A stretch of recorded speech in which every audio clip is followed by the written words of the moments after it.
and welcome to our latest unboxing video. I'm Eliza here at the Hatfield Public Library with a big old box of children's books, a lot of picture books. I went through all the best of lists of 2023 to see what I might have missed, and we grabbed some stuff at the last minute.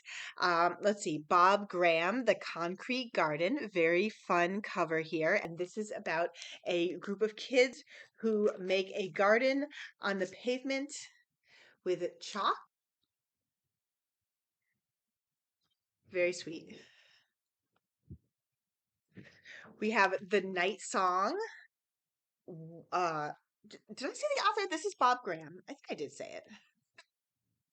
And then this is Words by M.K. Smith Dupree and Pictures by Huan Yum. And this is about um the bird song. Oh, the frog is sad that he can't sing like the birds. Gorgeous illustrations. We have Lila Greer, Teacher of the Year, and this is by Andrea Beaty, and it's illustrated by David Roberts. And this is a popular, very like STEM-focused series of picture books. We have a new Stanley book. We love the Stanley books. This one is Stanley's Boat. I think there's another Stanley book. Oh, yeah. And we also have Stanley's Library. These are so sweet. They're very formulaic. Stanley has a different job in every single one. And I just find they work really well as read alouds for kids. They're so sweet. He goes to bed at the end of each one. And of course, once I learned there was a library one, we had to get that. We have The Yawnicorn by Emily Hamilton. Oh, this sounds like a good getting your kid to go to sleep book. So about a kid who can't fall asleep, and then you have to call upon the Yawnicorn.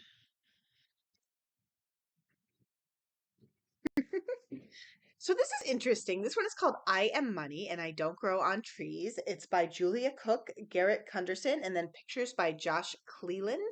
And it's actually about what money is, just an introduction for kids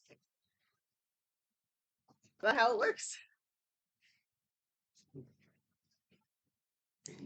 Angela's Glacier by Jordan Scott, and this is illustrated by Diana Sujaka. And this is about a girl who lives in Iceland and who loves to hike up to a glacier.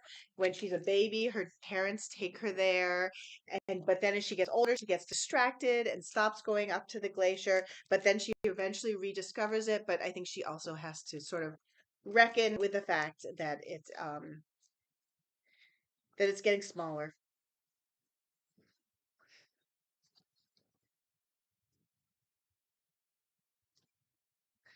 Have you seen Mickey Olsen by Alex Macdonald? So cute. I don't know. Something about this little penguin is very, very charming to me. And he is looking for his stuffed animal, his precious stuffed animal, who's named Mickey Olsen. Gonna go out on a limb here. I think that Mickey Olsen might be stuck to his butt.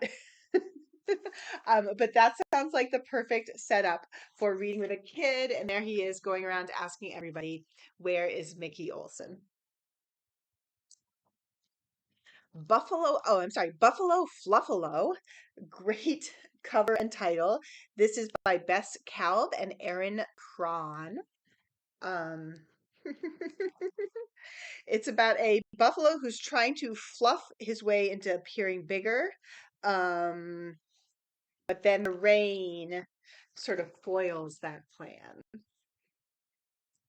And on the back it says, "You are great how you are." So my guess is that is the lesson of the story. This is good. We are buzzing right through. Plus One by John Hare. Oh, so this is about a girl who wants to make friends. She has a tea party. And so then it's about the concept of bringing a plus one, which is a good thing for kids to sort of learn about and understand what is a plus one and who might you bring as your plus one. Grumpy Monkey Spring Fever. This is by Suzanne Lang and Max Lang. It's part of the Grumpy Monkey series. Good for parents who, many of us sometimes find ourselves with grumpy monkeys of our own. Last of the picture books, Kevin Goes First by Hala Tahboub. And so they find a mysterious ladder and they are debating who will go first. And then, of course, there's a surprise of what is going to be at the top of the ladder. Let's see. That was it for the picture books. It looks like we have a graphic novel called Curl Friends, New in Town, Cherie Miller. This is a series about a group of girls who all have curly hair. Yawnicorn by Andy Watson. It says the greatest magical medieval adventure since Lord of the Rings, but 10 times better. And that's Judd Wittick, who wrote Hala, which is another popular kids graphic novel series. So that was a very strong recommendation. Another graphic novel, we have The Secret of the Ravens by Joanna. And this one looks like a little bit older, maybe a little darker. So this is twin siblings whose parents are gone. They're surviving on their own by trading stuff from a garbage heap. So does this take place in a fantasy world? I'm having a little trouble figuring it out.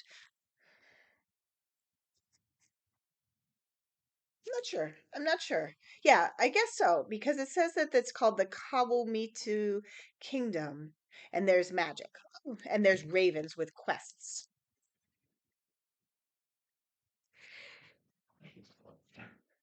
This one's written by Henry Winkler and Lynn Oliver, and this is The Case of the Strange Splash. It's illustrated by Dan Santat, and it's interesting, weird. What's going on here with these margins? And this, I did not expect that. It just seems like a very small margin, um, and a lot of words. So I don't know. Yeah. Um, Definitely got good reviews. I'm always a little skeptical on the record for being skeptical about celebrity picture books. But this one did get good reviews. And again, sometimes you are looking for that book that has a little more words, take a little more time with your kid. Kate DiCamillo, this Puppets of Spelhorst, a superstar chapter book writer. This is she of course wrote Despres. Why can't I think of the whole title? Oh, it won't even tell me. It's like too famous. But she's written so many famous books. Um, and so this is Trapped in a Trunk. Five pocket puppets bicker, boast, and comfort one each other. And at last, their shared fate arrives, landing them on the mantle in a blue room in the home of two girls. This truth is more astonishing than they could have imagined.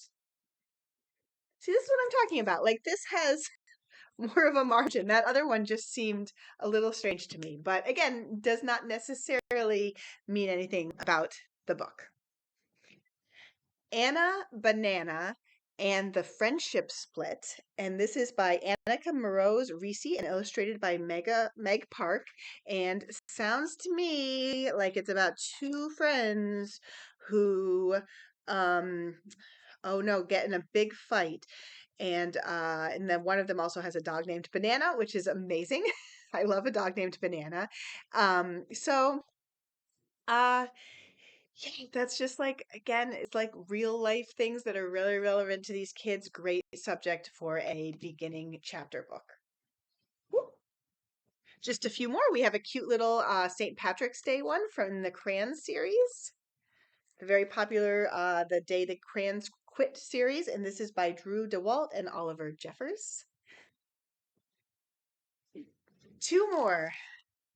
Oh, wait, did we already get this one? City of Dragons, The Awakening Storm. Maybe I just saw a copy somewhere. This is by Jamal Yogist and Vivian Trung and looks very fun. It is a fantasy series. Oh no, I'm sorry. It's not a fantasy series. It's about a girl who moves to Hong Kong and oh no, it is a fantasy series because she moves to Hong Kong and then she gets gifted a dragon egg. Ooh, and it hatches overnight. So exciting. It's like my childhood dream. Ink Girls, last of all. This is a fantasy series, graphic novel also. And the most important lessons of the printer's apprentice are nothing stays secret for long and nothing is more important than telling the truth. And then her mentor gets imprisoned. Yeah, yeah. Basically just a big fantasy that takes place in a what sounds like a magical fantasy city. Gorgeous arts. All of these graphic novels are just turning it out with the art. And that was my whole box. It took 10 minutes, but hopefully you made it through the video and we will be back soon with more. Bye.